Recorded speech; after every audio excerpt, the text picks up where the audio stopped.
Trent और डीमार्ट में पैसे बन नहीं रहे हैं, गिर रहे हैं, दे आर फॉलिंग अक्रॉस। तो अब करना क्या है, यही इस वीडियो का टॉपिक है। समझेंगे एंड टू एंड चीज़ों को, थोड़ा बिजनेस ऊपर से समझ लेंगे, लेटेस्ट क्वार्टरली अपडेट्स आए हैं वो समझेंगे एंड कनेक्ट करेंगे कि क्या चीज़ें ख़राब चल रही है, अच्छी चल रही है, मतलब सिनेरियो क्या है। उसके बाद अपना कॉल ले सकते हो। मेरा काम यही है कि आपको एक टूल देना, आपको एक पर्सपेक्टिव देना, जिसके बाद आप खुद से वर्क करो एंड देखो चीज़ों को। नंबर्स पे ज़्यादा घुसेंगे नहीं हम लोग डीप डाइव करके, बट ऊपर से एक बार टचअप करके ले लेंगे, उसी से एक आइडिया मिल जाएगा अपने को। ठीक है, तो again high, welcome everyone. This is fourth episode of easy equity with Akash, quarter 4 results का।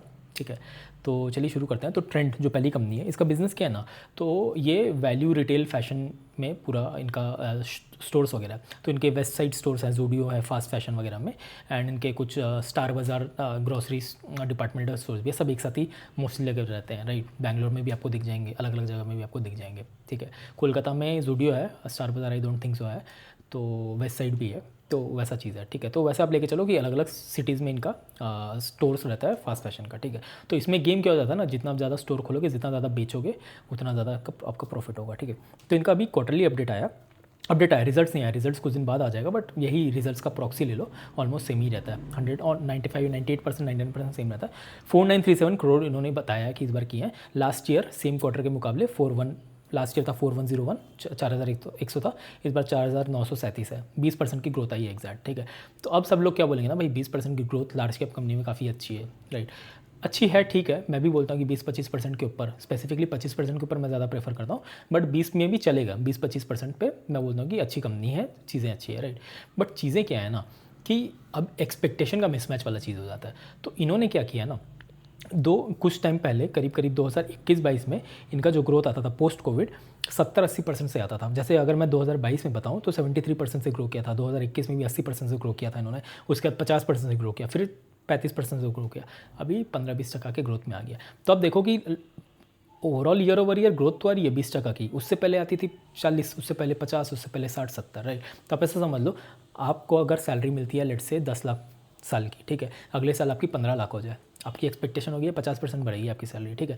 उसके अगले साल लेट से वापस से 50% हो जाए, 15 पे वापस 50 करो तो 22.5 हो जाए, तो आपके घर वाले, आपकी गर्लफ्रेंड, रिलेशनशिप, जो भी आप जिसमें भी हो, भाई बहन, सबको, आपके दोस्त एक्सपेक्टेशन वाला है कि भाई 50% हर साल इंक्रीमेंट मिलता है, इसको पैसे मिलता है, जैसे भी मिले, जॉब स्विच करके या प्रमोशन होके। राइट, तो वो वाली चीज़ एक्सपेक्टेशन बढ़ गई है, सबके खर्चे भी वैसे बढ़ गए, हर साल ये लोग घर खरीदने का, घूमने का, ट्रिप प्लान सब कुछ कर ले रहे हैं। राइट, उसके नेक्स्ट ईयर क्या होता है ना, परफॉर्मेंस अच्छी हो नहीं हो, बट उसको मिलती है हाइक लेट से 10% की सैलरी, बस 10% होती है, 22 लाख से 24 लाख की होती है, 25 लाख की होती है। राइट, तो आपका मूड थोड़ा सा ऑफ हो जाएगा कि भाई मैं लास्ट 2-3 साल से तो 50% हाइक कर रहा था, इस बार तो नहीं कर रहा हूँ। मार्केट में भी सेम चीज़ होती है।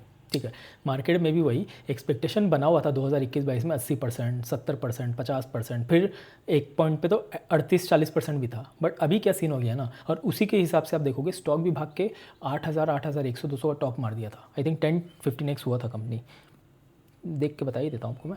हाँ, वही 8,000 से 800 से 8,000 पहुँच गया था। ठीक है, 2021 में से, उससे पहले तो और भी थोड़ा कम वगैरह था। जो भी है, बोलने का पॉइंट ये है कि मार्केट को लगा कि भाई ये तो बहुत पैसे बना के देगी, तो 50-60-70-80% से ग्रो करती है, बहुत पैसे बना के देगी, तो इसको भगा दो, 10x कर दो, 20x कर दो। राइट, तो वही हुई। तो उसके बाद क्या हुआ ना, ग्रोथ स्लो हो गई, मार्केट एक बार मौका दिया, 2 बार मौका दिया, फिर मार्केट को लगा नहीं भाई ग्रोथ नहीं आ रही है, अब ग्रोथ म्यूट हो गई है, सस्टेन नहीं हो पा रही है, तो फिर मार्केट उसको फिर औकात पे ले आता है। वही सेम चीज़ चल रही है इसमें। तो 20% जो हम लोग को देखने में काफ़ी अच्छा लग रहा है, बट अगर हिस्टोरिकल एवरेज से देखें, ऐसा नहीं है कि वो 20% ख़राब है, 20% ग्रो कर रही है, पहले के मुकाबले पहले 80% से ग्रो करती थी, तो हम लोगों ने इसके भाव, मार्केट ने उसके भाव बहुत ज़्यादा चढ़ा दिए थे, बट अब उस हिसाब से वो ग्रो नहीं करी है, तो मार्केट उसको फिर औकात पे ले रहा है। ये सब करने के बाद भी आज स्क्रीनर पे जाके देखोगे तो इसका पी 82 का आता है, तो 82 के 80 के पी पे अगर मैं 20% की ग्रोथ लेके आऊँ, 15% की ग्रोथ लेके आऊँ, तो मुझे वो जचेगा नहीं ना। मतलब मैं बोल रहा हूँ कि 1 रुपये कमाने के लिए मैं 80 रुपया दे रहा हूँ। ठीक है, 1 रुपये कमाने के लिए 80 रुपया दे रहा हूँ, एंड अगले साल मैं 1.2 रुपीज़ कमाऊँगा, उसके लिए भी मैं 80 रुपया दे रहा हूँ, तो मेरे को तो सेंस नहीं बनता ना भाई, मैं इतना ज़्यादा पैसा दे के इतना छोटा सा चंक कमाऊँ, तो मेरे को नहीं समझ आता है। इसी के वजह से आप देखोगे वो ट्रेंड अपना टॉप से 8,100, 200 से करीब 60% गिर के कितना आ गया, अभी 3800 आ गया। आज थोड़ा सा ऊपर नीचे भागा है, 7-8% भागा है, बट बोलने का पॉइंट ये है ना कि आप चीज़ों को समझो कि भाई पहले एक्सपेक्टेशन कुछ और सेट थी मार्केट से कि ये कंपनी एक मनी मेकिंग मशीन है जो 60-70% बना के देती है हर साल, बट अब ग्रोथ सिंस स्लो हो गई है, ग्रोथ 15-20% के रेंज में आ गई है जो कि लार्ज कैप आ ही जाती है, तो मार्केट आपको लगता है क्या कि उस हिसाब से वो 10x आपको दे देगा क्या? ये आपको क्वेश्चन करना है अपने फ्रेमवर्क को देख के। अपने सारे पोर्टफोलियो को आप ऐसे ही एनालाइज करो कि भाई अगर पहले लेट से अगर 5% की ग्रोथ आती, फिर 15-20% की ग्रोथ आती, तो मार्केट बोला वो पहले ख़राब था, अच्छा चलो इसका भाव चढ़ा देते हैं। लेकिन पहले था इसका 70-80% का, अब आ गया 15-20% का, तो मार्केट बोल रहा है नहीं भाई अब मुझे अच्छा नहीं लग रहा।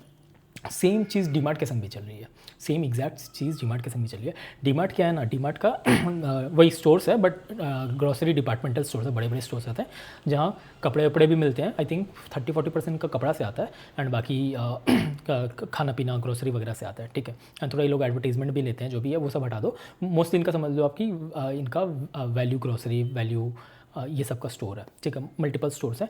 तो इनका भी आप देखोगे जाके ग्रोथ, इनका भी ग्रोथ इस बार 20% का है। एग्जैक्ट नंबर बताऊँ 17,200 करोड़ का इन्होंने इस बार इस क्वार्टर में किया। लास्ट ईयर सेम क्वार्टर में 14,000 समथिंग किया था, 14,460 किया था। इधर भी 19% 20% की ग्रोथ आई है। तो ये भी पहले क्या करती थी ना, ये भी कंपनी पहले 2017-18 में जब इनका IPO वगैरह आया था तो ये भी ग्रो करती थी करीब करीब वही 40%, 45%, 38%, 35%। अब धीरे धीरे ग्रोथ आ गई है 15-20% पे। तो वही लास्ट कुछ क्वार्टर से 15-20% ही आ रही है, इस क्वार्टर में 18-19 आ गई। तो वही बात है ना कि भाई आपने सपने दिखा दिए कि भाई मैं ग्रो कर रहा हूँ कि 45% से 40% से 35% से, ठीक है, ग्रोथ अच्छी आ गई है, बट अभी ग्रोथ दिखा रहे हो 15-20% से, तो मार्केट बोलेगा भाई अभी तो ग्रोथ कम हो गई है तो मैं इतना भाव नहीं दूंगा। इसका भी PE आप जाके देखोगे तो PE अपना 100 का दिखता है, तो भाई 100 रुपये पे 1 रुपया मिल रहा है, मतलब 1% की, इससे अच्छा FD आपको दे देता है ना। तो वही वाली सीन है। तो इसलिए आप देखोगे 2021 से 2026 इसके बीच में स्टॉक पैसा बनाया नहीं है। 4,000 5,000 से 4,000 के बीच में, 3,500 के बीच में ही फंस गया, तब से ये वैसे ही फंसा हुआ है। सॉरी, चार्ट्स के रेस्पेक्ट में नहीं बता रहा हूँ, मैं बता रहा हूँ कि प्राइस क्यों फंसी हुई है, क्योंकि अब क्या हो रहा है ना कि जो भी नेक्स्ट पुराना जो भी ग्रोथ था उसको अब ये और नया वाला ग्रोथ का भी ये कंसोलिडेट कर रहा है, अब इसको नॉर्मलाइज करने की कोशिश कर रहा है, इसलिए रेंज में फंस जाता है। क्योंकि ग्रोथ अब स्लो हो गई है, पहले सपने दिखाए गए थे 40% के, 35% के, अब दिख रहे हैं अभी नंबर्स अपने को 15-20% के रेंज में। तो उस हिसाब से ना मेरे को मतलब मज़ा नहीं आने लगता, इसलिए लार्ज कैप ना लास्ट में जाके जब इतना स्लो हो जाता है, इसलिए मेरे को लगता है कि भाई ये चीज़ है भी कि नहीं। एक और है इसका कंपटीटर है डीमार्ट का, पटेल रिटेल, वो भी 15-20% के रेंज में मेरे हिसाब से ग्रो कर रहा है। मैंने उसको कुछ टाइम पहले देखा था, अब इसका रिजल्ट नहीं आया तो देखेंगे, एसेस करेंगे। तो वही वाली चीज़ है ना कि भाई छोटी कंपनी भी 20%, बड़ी भी कंपनी भी 20%, तो बड़ी कंपनी का क्या एज हो गया। छोटी कंपनी अगर 40 करती तो मेरा छोटी कंपनी में थोड़ा सा ध्यान चल जाता, बट दो कर रही है तो अब मैं थोड़ा कैच-22 सिचुएशन में किस में डालूँ। इसका PE काफ़ी ज़्यादा है एंड वो ग्रोथ को जस्टिफाई नहीं कर रहा है। इसका PE, इसका जो भी ग्रोथ है छोटी कंपनी का, वो बड़ी कंपनी के पार पे है, तो थोड़ा सा एक वो हो जाता है। तो मैं इन दोनों से दूर हूँ, मेरे को नहीं समझ आ रहा है। तो वैसी वाली चीज़ें हैं, ठीक है। नंबर ऑफ स्टोर्स पे अगर बात कर लें, ट्रेंड का अगर जाके देखेंगे तो ट्रेंड का आई थिंक नंबर ऑफ अभी ऑलमोस्ट 1300 स्टोर है, 1286 स्टोर्स है, जिसमें वेस्ट साइड्स के 300 स्टोर है, बाकी स्टूडियो के स्टोर्स है, ठीक है। आई थिंक इनका स्टोर्स भी काउंट भी उस हिसाब से बढ़ नहीं रहा है। इनका अभी एस्टिमेट मुझे याद नहीं है अभी कौन कौन आएगा, तो एक बार वापस से रिफ्रेश करके बता दूंगा। डीमार्ट का भी देखोगे तो आई थिंक डीमार्ट का भी करीब आई थिंक 500 स्टोर्स है, अभी करीब 500 स्टोर्स है, ठीक है। ये भी कुछ नया स्टोर्स खोलने वाले हैं, गाइडेंस में एक बार जब अपडेट पूरा आएगा कौन वगैरह का तो देख के आपको बता दूंगा। तो बस बोलने का मतलब वही है कि अगर डीमार्ट भी अगर आके बोलती है कि 500 से मैं 1000 स्टोर कर दूँगी, तब लगेगा ना कि स्टोर डबल हो रही है, तो रेवेन्यू भी डबल होने का पोटेंशियल है, वापस से ग्रोथ आ जाएगी 30-40-50% की। बट अभी 15-20% की ग्रोथ आ रही है, तो मुझे उतना मज़ा नहीं आ रहा है, राइट। तो वही यही वाला जो कंसेप्ट होता है ना, ग्रोथ एक कंसेप्ट हो गया, दूसरा हो गया change in pace of growth. यही वाला change in pace of growth है, जो अपना पहले से जो ग्रोथ चलती आ रही थी उससे चेंज होकर क्या आ गया। पहले 80 से 100 गया कि 80 से 20 पे आया। 80 से अगर 20 पे आया तो मार्केट उसको भाव नहीं देगा, क्योंकि जब वो 80% का ग्रोथ आता था ना तो मार्केट उसका भाव बहुत ज़्यादा चढ़ा दिया था। अब 20% की जब ग्रोथ आने लगी है तो जो भाव चढ़ गया उसको नीचे लाया जाएगा, राइट। ये वही वाली चीज़ है, वैसे ही होती है मार्केट में, ऐसे ही चलता है। अगेन इतने सारी कंपनी को मैंने जो भी बताया, तो इसको ऐसे रिकमेंडेशन मत ले लो कि भाई मैंने बता दिया तो बेच लूँगा, ले लूँगा, सेल कर लूँगा, जो भी है इस पे ऐड मत करो। ये पूरे बिजनेस पे ऐड करो कि मैं कैसे समझा रहा हूँ, इसको एज अ इनपुट लो और आप अपने फ्रेमवर्क बनाओ, अपने से मेहनत करो। कुछ नहीं समझ आ रहा तो मेरे से कनेक्ट करो, मैं आपको हेल्प करूँगा, मैं तो ऐसे भी हेल्प करता ही हूँ। एंड हम लोग फिर कंसल्टेशन वगैरह ले सकते हैं, मैं आपको समझा सकता हूँ कैसे मैं पिक करता हूँ, कैसे मैं समझता हूँ चीज़ों को, राइट। वो आप देख सकते हो। बट हाँ, रिकमेंडेशन वगैरह चाहिए तो मैं सेबी रजिस्टर्ड भी नहीं हूँ, I am not eligible for that, and मेरे को करना भी नहीं है, मेरे को ऐसे टिप्स वगैरह देना भी नहीं है कि वैसा आप करो। आप समझो चीज़ों को, पूरा A to Z चीज़ों को समझो, उसके बाद अपना खुद से ऐड करो। Change in pace of growth को लेके समझो, यही है change in pace of growth. जैसी जैसी चेंज हो रही है, अगर चेंज अच्छी डायरेक्शन में, प्लस के डायरेक्शन में जा रही है, अच्छे डेल्टा के साथ, अच्छे डिफरेंस के साथ, पैसे बहुत बनते हैं। सस्टेनेबल होना चाहिए, ऐसा नहीं है कि एक बार 80% की ग्रोथ दिखा दिया, दूसरे बार -10, दूसरे बार +10, -15, वैसा नहीं। एक अच्छा ग्रोथ 30-40-50% की अगर year over year, quarter over quarter बार बार सस्टेनेबली आएगी तो पैसे उसमें ज़्यादा बनते हैं। एंड अगर वो उधर से डिप होने लग जाती है या फ्लैट होने लग जाती है तो उधर थोड़ा सा एक हम लोग को एक सावधान हो जाना चाहिए कि भाई क्या है इसमें, समझ आ रहा है कि नहीं, देखना चाहिए एक बार कि चीज़ें क्यों हो रही है। वन ऑफ इवेंट था कि वापस से ग्रोथ डी ग्रो पे हो रही है या जो भी है, वो अपने को रीज़न समझना होता है। तो वही हार्ड एंड फास्ट रूल है ही नहीं मार्केट में। रूल अपना यही है कि अपने को फ्लेक्सिबल रहना है, अपने को बिजनेस पॉइंट ऑफ व्यू से समझना है बिजनेस किस डायरेक्शन में ग्रो कर रही है एंड ग्रोथ का स्पीड क्या है, ग्रोथ का स्पीड किस डायरेक्शन में चेंज हो रहा है, अच्छे से हो रहा है, ख़राब से हो रहा है, एंड आगे जाके क्या सस्टेनेबल रहेगा कि नहीं, क्या उसके पास कैपेसिटी है कि नहीं। तो ये सारी चीज़ अपने को पढ़ने पड़ते हैं, समझने पड़ते हैं। उसके बाद आप कॉल लेते हो कि भाई, और उसके बाद भी क्या करते हो ना, एक आपको कंपनी समझ आती है ना, तो पीयर कंपेयर करते हो दूसरी कंपनीज़ के साथ कि भाई ये इसके साथ इससे बेटर है क्या, इससे ख़राब है क्या, उससे भी बेटर कुछ अपॉर्चुनिटी अवेलेबल है क्या, उसकी वैल्यूशन से, वैल्यूशन सबसे लास्ट में देखा जाता है मेरे हिसाब से, तो ऑलमोस्ट लास्ट में देखता हूँ मैं। ठीक है, तो ये मोस्टली पूरा इस वीडियो से बताने का। मैंने ट्रेंट और डीमर्ट दोनों को इसलिए लिया क्योंकि दोनों ऑलमोस्ट इतने हाई स्वेल्ड अप वैल्यूएशन पे हैं एंड दोनों की ग्रोथ 15-20% से आ रही है। तो मेरे को बताना ज़रूरी हो रहा था कि मतलब शेयर करना था कि भाई इसी की वजह से ना कि पैसे क्यों नहीं बन रहे। तो अब ये ट्रेंड को अगर मैं जाके कंपेयर कर दूँ V2 रिटेल के साथ, तो V2 रिटेल का देखोगे कि लास्ट 2-3 क्वार्टर से वही 60-70% के 50% के रेंज में आ रही है। अभी भी इनका 60-61% का ग्रोथ आया था मेरे हिसाब से। ठीक है, अभी 2-3 दिन वाले ने वीडियो बनाया था, 59 या 61 आया था।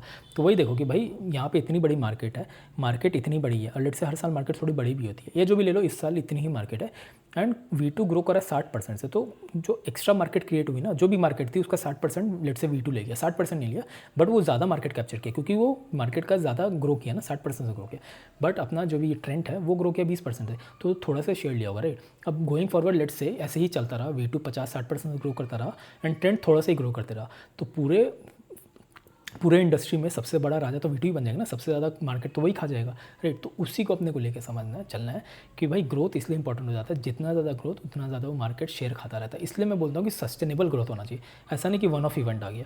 कोई एक कंपनी अगर 60% एक बार दिखा देती है तो वो मार्केट तो एक महीना के लिए या एक क्वार्टर के लिए खाएगी राइट, बार बार तो नहीं खाएगी। बड़े प्लेयर आके प्राइसिंग पावर करके उसको हटा देंगे मार्केट से। इसलिए मैं बोल रहा हूँ कि अपने को ग्रोथ सस्टेनेबल देखना है, सस्टेनेबल ग्रोथ दिख जाती है ना तो फिर उसमें मल्टीबैगर के गुण होते हैं। तो वही आप लोग को लेके चलना है। Again not recommending anything, research करो खुद से, कुछ समझ नहीं आ रहा तो हेल्प, मुझसे हेल्प ले लो, मेरे से कनेक्ट करो, I will be happy to help you, we can go on a consultation call. चलिए on that note let's keep it clear and मैं एपिसोड 5 लेके आऊँगा और भी नई कंपनीज़ के साथ। चलिए मिलते हैं।